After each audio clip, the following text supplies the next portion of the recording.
எல்லாத்துக்கும் அன்பு வணக்கங்கள். வீடியோக்குள்ள போதுக்கு முன்னால ஒரு சின்ன இரங்கல் விஷயம். இந்த இழப்பு உண்மையிலே நம்ம ரொம்ப வருஷம், ஒரு 70 வருஷம் நம்ம கூட இருந்த ஒருத்தங்க.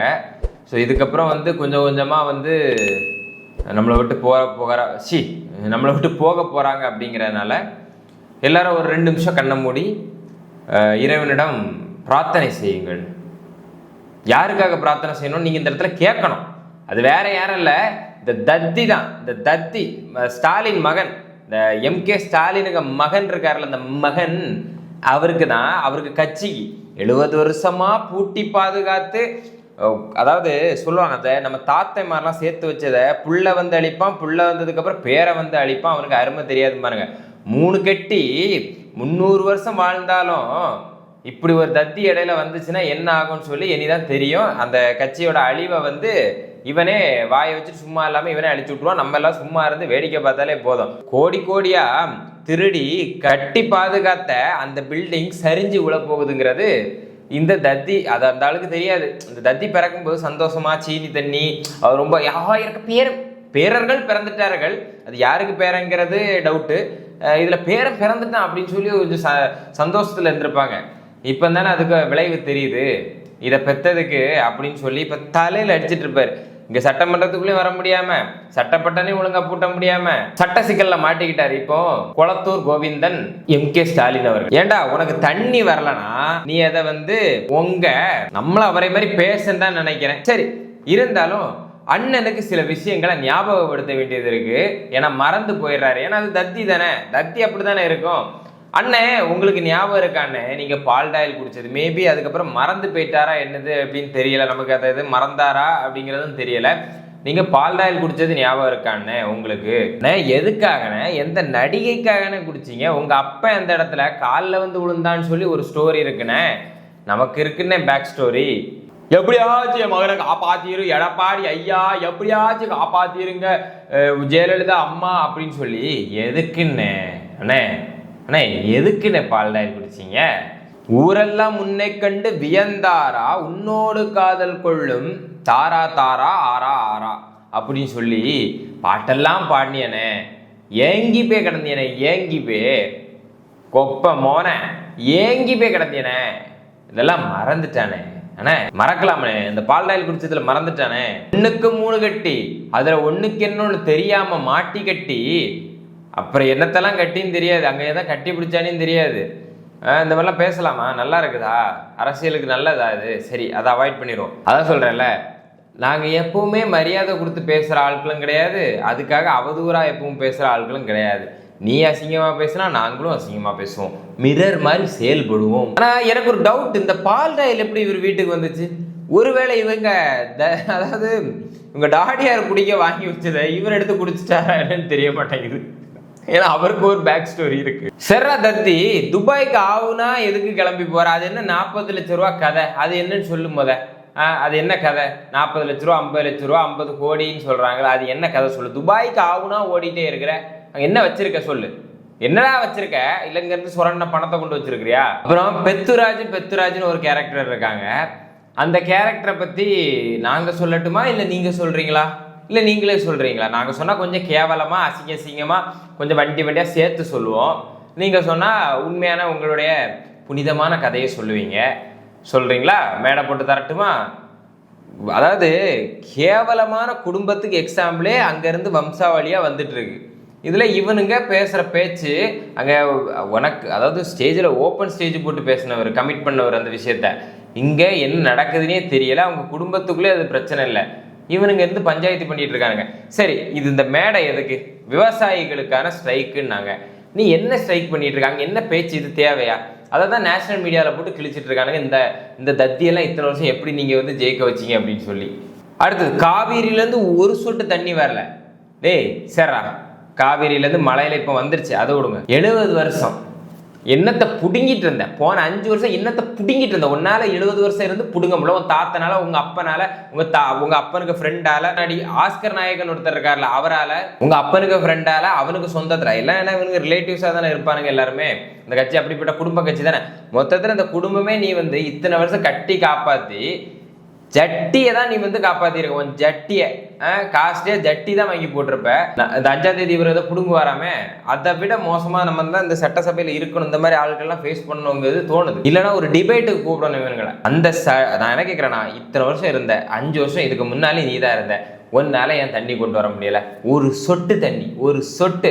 ஒன்று மட்டும் நான் சொல்கிறேன், அதாவது இந்த கட்சியில் நிறைய பேர் வந்து இவருக்கு வந்து பொன்னாடை அது இதுன்னு கிஃப்டாக வாங்கிட்டு போவீங்களா, அவருக்கு அதெல்லாம் பிடிக்காது. உங்கள் அண்ணனுக்கு அதெல்லாம் பிடிக்காது. பால் டாயில் வாங்கிட்டு போங்க, அது ரொம்ப பிடிக்கும் அவருக்கு. இந்த பால் டாயில் அடித்த பொன்னாடை எப்படியெல்லாம் பேசுறது பார்த்தீங்களா? இதான் இவனுள்ள ஒழுக்கம், இதுதான் கலைஞர் அவர்களின் வளர்ப்பு அப்படின்னு சொல்லணும். அந்த புத்தி தான். ஏன்னா இந்த உதயநிதி ஸ்டாலினுடைய டாடியார் இருக்கார்ல, அவர் பல மேடைகளை ஜெயலலிதா அவர்களை வந்து அவதூறா பேசுறது, அதுக்கப்புறம் இந்த மோடி அவர்களை கம்பேர் பண்ணி ஏதோ ஒரு தொடர்பு இருக்குமோ அப்படின்னு சொல்லி ஒரு வீடியோ கிளிப் இருக்கும். இந்த கலைஞர்லாம் போய் சொல்லவே வேண்டாம், இந்த பாவாடை திறந்து பார்த்தால் தெரியும் அப்படிங்கிற மாதிரி பல டைலாக் அடிச்சு வச்சிருப்பாரு. ஆபாசத்தின் உச்சம் அவை தாத்தா, அதுக்கப்புறம் மிச்சம் வந்ததுதான் இந்த மிச்ச மீதி. அதனாலதான் அந்த மிச்ச மீதி இப்படி பேசிட்டு இருக்கு. நீங்கள் முதலமைச்சராக தமிழகத்திலே பதவியேற்ற போது அவரும் வந்து வாழ்க்கிறார், அவரும் நோக்கிறார், அண்ணனும் நோக்கிறார் என்பதை போல அவரும் வந்தார், இவரும் போனார். அதுதானே அதைத்தான் சொன்னேன். ஆக பிஜேபிக்கோ அதிமுகவுக்கோ தொடர்பு இருக்கிறது, அது கள்ள தொடர்பு இருக்கிறது என்று நான் 3-7 கூட்டங்களில் பேசியிருக்கிறேன். ஆக இதுவரையில் பதில் உண்டா, வழக்கம் உண்டா? இந்த மாதிரி மானங்கிட்ட ஃபேமிலி இந்த இவனுங்கிட்ட இருந்து வேற எதை எதிர்பார்க்க முடியும்? எப்படி இத்தனை வருஷம் இவனுங்களுக்கு நீங்க ஓட்டு போட்டு, அதான் நோட்டா வாங்கி ஓட்டு போட்டுறீங்க, இனியாவது திருந்துவீங்கன்னு சொல்லி எல்லாருமே மாற்று விஷயத்துக்கு வந்தாச்சு, திருந்தியாச்சு. இன்னும் பல பேர் திருந்த வேண்டியது இருக்கு. இந்த தாவேக ஆட்சி காலத்துல நம்ம வந்து இதை அவனுங்க பண்ணானுங்க அதனால நம்ம பண்றோம் அப்படி நான் சொல்ல வரல. நம்ம ஒரு தப்பு பண்ணிட்டோமா அதை ஒத்துக்கிறோம், அதை வந்து உடனே அவனுக்கு பண்ணானே அதனால நாங்களும் பண்றோம் அப்படி கிடையாது. தாவேக்கால எவ்வளோ மாற்றங்கள் வந்து நல்லா பண்ணிட்டு இருக்காங்க. அதை கெடுக்கிற வகையில் இந்த மாதிரி உதவா நிதியம், இந்த உதவாத ஜென்மங்கள்லாம் வந்து இடையில வந்து இடையூறு பண்ணிட்டு இருக்குங்க. அப்ப அதை நம்ம அட்டாக் பண்றது நம்ம வேலை தானே, அதை வந்து ஒதுக்கி விட வேண்டியது நம்ம கடமை தானே. ஆத்திர தண்ணி அடிச்சுட்டு வரும்போது இடையில கிடக்கிற அந்த அழுக்குகள் நம்ம ஒதுக்கி கொடுக்கணும்ல, அப்பதானே அந்த தண்ணி வந்து சுத்தமா போய் வந்து கடைசி வரைக்கும் போய் சேரும். இந்த காவிரி உண்மையிலே எனக்குலாம் மனசு, அதை ஒரு வீடியோ பார்த்துட்டு அந்த தண்ணி அந்த தண்ணி சுத்தமா கூட இல்லை, ஆனா அதை கும்பிட்டு அதை வந்து பூஜை பண்ணி அதை வந்து வணங்கி அதுகிட்ட வந்து பிளெஸ்ஸிங்ஸ் எல்லாம் வாங்கி இந்த மக்கள் வந்து அங்குள்ள மக்கள் வந்து இதெல்லாம் பண்றாங்க. எவன் எந்த ஊர்ல கர்நாடகா நீ தண்ணி சேர்த்து வச்சிருக்கலடா, உங்க ஊர்ல நீ கூட அந்த தண்ணிக்கு இந்த ரெஸ்பெக்ட் கொடுக்க மாட்ட. ஆனா வந்து இங்க மக்களுக்கு வந்து எவ்வளோ அந்த மக்களை அதை வந்து நீ அதை பார்த்தாலே உனக்கு ஒரு மனசாட்சி வேண்டாம்? எதுக்கு நான் கேட்குறேன், என்னத்தை கொண்டு போக போறீங்க? தண்ணி இல்லையா, சரி உங்களுக்கும் தண்ணி தேவைதான், இங்க உள்ளவங்களுக்கும் தேவைதான். அதுவா உருவான வழிபாதைகள் எல்லாமே மக்களுக்கு பகிர்ந்து கொடுக்க வேண்டிய விஷயம். அந்த விஷயம் சரி, மழை அதிகமா பெய்யுது சேர்த்து வச்சுக்கோ, இல்லைன்னு சொல்ல, கொஞ்சம் தானே கொடுக்கணும், அதை கூட கொடுக்க முடியாதா உன்னால? என்னத்தை கொண்டு போக போற? என்ன நீயா ஒரு ஊரையும் உருவாக்கி வச்சிருக்க? அந்த மக்கள் அவ்வளோ எந்த ஊர்ல எனக்கு சொல்லுங்க, எந்த ஊர்ல இந்த லெவலுக்கு உங்க ஊர்லலாம் இப்படிலாம் நீங்க பூஜை பண்றீங்களா? இருக்கிற தண்ணி அசுத்தப்படுத்துறீங்க, அது வேற. அது அவங்களோட அதுலயே தெரியண்டாமாடா. அந்த தண்ணியை கொண்டு அவங்க வந்து விற்க போல, விவசாயம் பண்ண கேட்டாங்க, குடிக்க கேட்டாங்க, வாழ கேட்டாங்க, வாழ்வாதாரத்துக்கு கேட்டாங்க. ஒரு மனசாட்சி உண்மையில கர்நாடகாவில் உங்க ஃப்ரெண்ட்ஸ் யாராவது இருந்தால் அவங்கள்ட்ட போய் அந்த வீடியோலாம் காட்டுங்க. அந்த அவங்க எவ்வளோ ரெஸ்பெக்ட் பண்றாங்க அந்த வாட்டர் அப்படின்னு சொல்லி நீங்க காட்டுங்க. இதுல வச்சு 70 வருஷமா வந்து அதுக்கு வந்து தீர்வே கிடைக்காதுன்னு தெரிஞ்சோம். இந்த உதவாநிதி மாதிரிப்பட்ட தத்திங்க எப்படி அதை வந்து அரசியலாக பயன்படுத்திட்டு இருக்கான்னு இதுல இருந்தே உங்களுக்கு தெரியும். மக்களுக்காக அவனுங்க பண்ணலை, சும்மா ஒரு கூட்டத்தை போடணும், அதில் எதையாவது போயிட்டு நம்ம பேசிட்டு வருவோம் அப்படிங்கிற மாதிரி அவனுக்கு பேசிட்டு இருக்கானுங்க. அதுவும் உதவாத அந்த டாக்ஸை தான் பேசிட்டு இருக்கானுங்க. ஏதாவது ஒரு கேள்வி கேட்டால் கொப்பனுக்கும் இவனுக்கும் ஏதாவது பதில் சொல்ல தெரியுமா? ஒரு வார்த்தை சொல்ல தெரியுமா? ஆகவே வாய் பிடித்ததோ மாங்காய் பிடித்ததோ என்ன நான் பேசவில்லை, ஏனென்றா நான் கலைஞரின் மகன் அப்படின்னு மட்டும் பேச தெரியும். இங்க இவரு முதல்வர் அவர்களே ஆகவே சிறந்ததே என்ன இப்படியே பேசிட்டு இருக்கானுங்க. தேஞ்சர கடை போட்டு எவன் எழுதி கொடுக்குறான்னு தெரியல. அதையும் கிளம்ப ஆகவே இந்த குடும்பமா ஆகவே விட மாட்டானுங்க. ஆகவே முத்தே செந்தமிழே மறுபட கோவிந்தமே சங்கிலி பருப்பே அப்படி என்னெல்லாமோ பேசிட்டு இருக்கானுங்க இஷ்டத்துக்கு. கீழே அதுக்கு கை தட்டுறதுக்கு ஒரு கொத்தடிமை கூட்டம் வேற. சும்மாவா கொத்தடிமைன்னு சொல்றாங்க இவனுங்களே? எதுக்கு? அதாவது தலைவர் கை கட்டுறாரு, கை தட்டு. அதுவும் தலைவர் பேசுறது கை தட்ட மாட்டானுங்க. அங்க ஒருத்தர் 200 ரூபா கொடுக்குறது பேமெண்ட் கூட்டு வந்திருப்பான், அவன் கையை காட்டுவான், கையை தட்டுங்கடா 210 போட்டு தாரேன் அப்படின்னு சொல்லி. அதுக்கு கை தட்டுவானுங்க. அப்போ கூட இவருக்கு கை தட்ட மாட்டானுங்க. சரி சும்மா கூட பேரு கூட கை தட்ட மாட்டானுங்க. சைடு இருக்க தவறுகளையும் தாவேக்கா சரி பண்ணும். அவங்க சைடும் தவறுகள் இருக்கு, ஆனா அதை மாத்திப்பாங்க. 2-3 மாசத்துல எல்லாமே வந்துடாது. அதுக்காக நம்ம ஸ்டாண்ட் பண்ணி நிக்கிறோம். இன்னும் கொஞ்ச நாள் போக போக தெரியும். இதை ஒரு 2 வருஷத்துக்கு அப்புறமும் இந்த விஷயங்கள் சின்ன சின்ன தவறுகள் வரலாம். அதை நம்ம சுட்டி காட்டுவோம், அதை சரி பண்ணுவாங்க. சரி பண்ணலான்னா அதை பத்தி நம்ம இன்னும் வீரியமா அதை பத்தி அட்டாக் பண்ணி பேசணுமே தவிர, இப்படி இவனுங்களுக்கு அது எவ்வளவு பரவாயில்ல அப்படின்னு தான் சொல்லணும். ஸ்டார்டிங்ல இருக்கிறனால உண்மையில சொல்றேன், இந்த உதவாநிதி எல்லாம் எங்கேயாவது போய் ஃபார் சேல்னு போர்டு வச்சா கூட அது கூட அதுல மேல போய் உட்காராது. அந்த அளவுக்கு இது கெட்டு போன ஒண்ணு. மெட்ரோ திட்டம் இதுல எல்லாம் விஜய் அவர்கள் அவங்க அப்பா தொடங்குனதுல இவர் போய் நிக்கிறாங்க. நான் கொப்பனுக்கு சொந்த காசை போட்டு வந்தானா, 10,000 ரூபாய் தான் அக்கௌண்ட்ல இருக்குன்னா அந்த 10,000 ரூபாயை வச்சு அவர் இன்வெஸ்ட் பண்ணாரா மெட்ரோவுக்கு? மக்களோட காசு, அதுல வரி கட்டுறாங்க. அதுல நீ சுரண்டல் வேற, அதுல கொஞ்சம் வரியா நீ எடுத்துக்கிற, ஒரு கட்டுல பாதி வரி எடுத்துடுற, அதுக்கப்புறம் ஏதோ மிச்சம் மீதி வச்சு ஒரு பில்டிங் கட்டுற, அது தாங்கவும் மாட்டேங்குது. இதுல உனக்கு எங்க அப்பன் கண்டுபிடிச்சது, எங்க அப்பன் கொண்டு வந்ததுன்னு வேற. ஏண்டா இந்த கோயம்பேடு பக்கத்துல யாராவது இருக்கீங்கன்னா அந்த பஸ் ஸ்டாண்ட் பக்கத்துல போங்க, இந்த பக்கம் ஒரு போர்டு அந்த பக்கம் ஒரு போர்டுன்னு இருக்கும். இதற்கு அடிகள் போட்டவர் முத்துவேல் கருணாநிதி அவர்கள், இதை கொண்டு வந்தவர், இதை திறந்து வைத்தவர் ஜெயலலிதா அவர்கள். அது எம்ஜிஆர் போட்டது, இது கலைஞர் திறந்தது. இப்ப இந்த கிளம்பாக்கம் பஸ் ஸ்டாண்டு அடிக்கல் போட்டது எடப்பாடி அவர்கள் அவங்க ஆட்சியில கொண்டு வந்தது. அதுக்கப்புறம் அதுவும் மக்கள் பணம் தான் எல்லாமே. அதுக்கப்புறம் இவனுங்க திறந்து வச்சானுங்க. இவனுங்க இஷ்டத்துக்கு அவனுங்க டிசைனுக்கு ஏற்ற மாதிரி அவங்க அப்பாவுக்கு சிலையை கொண்டு அங்கே வச்சு பெரிய இந்த ஏன்னா ஒரு பெரிய ஆளு, அவருக்கு சிலை எல்லா இடத்துலையும் கொண்டு பேரை வச்சு புனிதவர், ஏன்னா எல்லாருக்கும் தெரியணும்ல, அப்படி சொல்லி கொண்டு வச்சிடறது. இதுல பேனா சின்ன வேற இந்த ஆளுக்கு ட்ரை பண்ணி பார்த்தானுங்க. அது இப்ப எங்க வைக்கன்னு தெரியாம அனாத மாதிரி சுத்தி தெரியுது அந்த பேனா. எப்பனாலும் ஆட்சி மாறினாலும் சரி, அதை அரசு திட்டம் அவ்வளவுதான். அதை யாருனாலும் திறந்து வைக்கலாம், யாருனாலும் கொண்டு போகலாம். நாளைக்கே தாவே காட்சி மாற போறதுல மாறுச்சுன்னா கூட ஏதோ ஒரு அரசு வருதுன்னா அவங்க அதை கண்டினியூ பண்ணி மக்களுக்கு அது நல்ல விஷயமா மாறதுல என்னடா தப்புன்னு நான் கேட்கிறேன். அதுல எப்படி முதலமைச்சர்னா அவர் தான் இது பண்ண முடியும். சொந்த காசை போட்டு பண்ணல, சொந்த காசை போட்டு பண்ணதான் சொல்லு. நானே உங்க அப்பனை கொண்டு விட்டு இந்த ஆட்சி மாறினாலும் சரி, உங்க அப்பனை கொண்டு விட்டு அவரை வச்சு ரிப்பன் கட் பண்ண வைக்கிறேன். கொப்பன் ஒரு காசு 1 ரூபா போடுவானா? ஸோ இந்த மாதிரி இந்த தத்தி இருக்குல்ல, இவனுங்களாம் கண்டுக்க கூடாது, ஆனாலும் விடக்கூடாது. ஏன்னா இவனுங்க அதுக்கப்புறம் ரொம்ப நம்ம பேசுறதா கரெக்ட் அப்படிங்கிற மாதிரி செட் பண்ணி நார்மல் பீப்புள்ஸ்ல அப்படி கொண்டு போயிடுவானுங்க.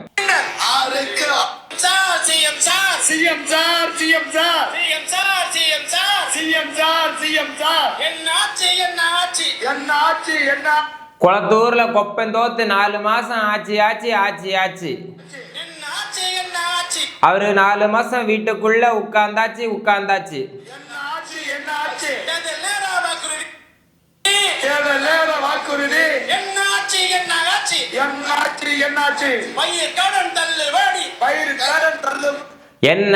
என்னாச்சு போன ஆட்சியில எஜுகேஷன் லோன் தள்ளுபடின்னு சொன்னியே, என்னாச்சு தத்தி என்னாச்சு நீட்டுக்கு ஒரு மந்திரம் வச்சிருக்கேன், சீக்ரெட் வச்சிருக்கேன் சொன்னியே, என்னாச்சு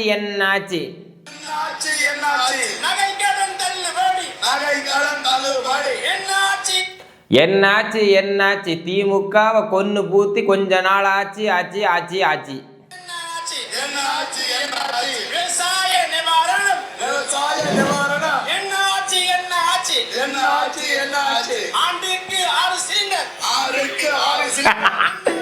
அதாவது ஒருத்தர் ஆல்ரெடி பார்த்து தான் அதை வாசிக்கிறான். இதை தற்கூரி கூட்டம், இது முட்டா கூட்டம், கொத்தடிமை, ஊப்பி கூட்டம், பருப்பு கூட்டம் அப்படின்னு சொல்றல, உளுந்த பருப்பு கூட்டம். உண்மையே சொல்றேன், இவனுங்க அடுத்தவனுக்கு தற்கூறிங்கிறானுங்க, கிண்டல் பண்றானுங்க, கிராமர் கிளாஸ் எடுக்கிறானுங்க. அங்க கேட்டு கூட சொல்ல தெரியல. ஆண்டுக்கு 6 சிலிண்டர் அந்த கோரஸ்ல பேசுறதுக்கு முன்னால அவர் சொல்றாரு. இவருக்கு இருக்கல 6க்கு 6 சிலிண்டர். என்னடா டேய் 6க்கு 6 சிலிண்டர் என்னாச்சு? 6க்கு 6 சிலிண்டர் தான்டா, ஆண்டுக்கு 6 சிலிண்டர்னு சொன்னார்ரா அவரு. கூட இருக்கவரே ஒழுங்கா சொல்ல, இதுல தத்தியும் அதே கோரஸா சேர்ந்து 6க்கு 6 சிலிண்டர். மகளிர் உரிமை தொகை 2500 என்னாச்சு? பட்டதாரி உதவி தொகை 4000. எம்மி செத்துரும் போல இருக்கு. ஒரு சார் அது கிளாரிட்டி வரட்டும். திபோர் சார் இதை கேளுங்க. உரிமை தொகை 2500 என்னாச்சு? பட்டதாரி உதவித்தொகை பத்ததாரியா மைக்ல தவிர தள்ளி போயா சொல்லுங்கடா. பத்ததாரி உரிமை தொகையா. இதுல வேற இடையில ஒருத்தன் முடிச்சு போச்சு வெள்ளட்டும் வெள்ளட்டும் போறான். 4000 என்ன ஆச்சு முதியோர் உதவித்தொகை ஒன்ல ஒருத்தண்ட மட்டும் பேப்பரை கொடுங்க, இல்லைன்னா மீதி இருக்கவன்ட்ட புடிங்கிட்டா வந்துருங்க. 3000 என்ன ஆச்சு வெள்ளட்டும் வெள்ளட்டும் வெள்ளட்டும் வெள்ளட்டும் ஆர்ப்பாட்டம் வெள்ளட்டும் ஆர்ப்பாட்டம் வெள்ளட்டும். ஆக்சுவலா என்னன்னா இவனுங்க நேத்தே இந்த ஸ்கிரிப்டை படிச்சிருக்கானுங்க, ஒருத்தரையும் ரீட் பண்ண சொல்லியிருக்காங்க. இந்த ஸ்கூல்ல எல்லாம் ரிஹர்சல் பார்ப்பாங்க, அதே மாதிரி ரிஹர்சல் பார்த்துட்டு வந்து போராட்டம் பண்ணிட்டு இருக்கானுங்கடா தற்கூரி கூட்டம். ஒருத்தனா வெள்ளட்டுன்னு ஆரம்பிச்சு விட்டுட்டான், முதலே ஆரம்பிச்சு விட்டுட்டான் ஆண்டுக்கு. அப்ப கூட டே நேத்து தான் பேப்பர் லீக் ஆயிருக்கல, தண்ணி வேற குடிக்க வேண்டியதா இருக்குங்களே. சரி சொல்லிட்டு இந்த வீடியோ முடிச்சிடலாம். முடியலடானே, உண்மையிலே நீங்க நல்லா உண்மையிலே இந்த என்டர்டைன்மெண்ட்டுக்காகவாது இவனுக்கு இருக்கணுங்க. ஆப்போசிட்ல நேத்து பார்த்து வாசிக்க தானே செஞ்சிருப்பேன். ஆண்டுக்கு 6 சிலிண்டர்னு சொல்லி அப்பவாச்சும் உனக்கு தெரிஞ்சிருக்கணுமா இல்லையா? 6க்கு 6 சிலிண்டருங்கிற வெள்ளட்டுன்னு போற 10,000க்கு என்னடா அது? 10,000மா 10? அட பிச்சைக்கார போயிருங்களா? இதுல நீங்க அடுத்தவனுங்களை குறை சொல்றீங்க. போடா போ எல்லாம் கலைஞ்சு போ. நன்றி வணக்கம். நாளைக்கு அடுத்த வீடியோல பார்ப்போம். பாய். இன்னைக்கு இவ்வளவுதான் என்டர்டைன்மெண்ட்.